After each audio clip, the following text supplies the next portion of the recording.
Ito guys, yung binibenta kong 2100 na ICOM.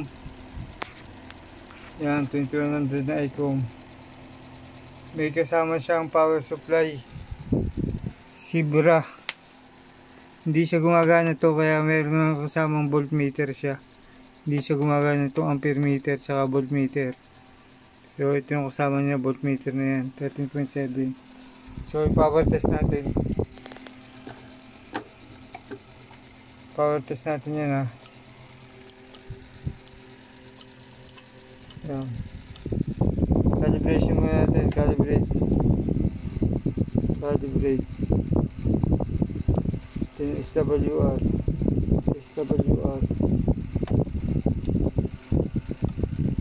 Then power.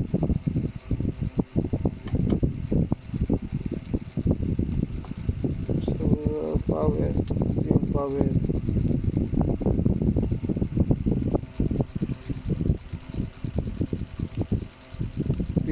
Pa siya, 55 watts. 60 pa nga yata, 60 pa siya, yan. Gumagana lahat ng function nito.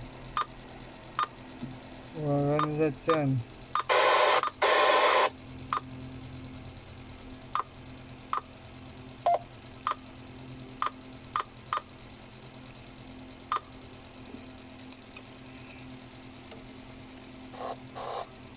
Scan.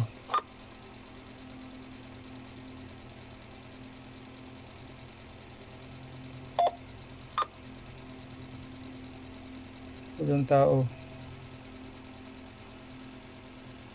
Mura na pong benta ko dito. Message lang po kayo kung kailangan nyo to. 2100 base. 60 watts pa siya. Yun lang guys. Salamat.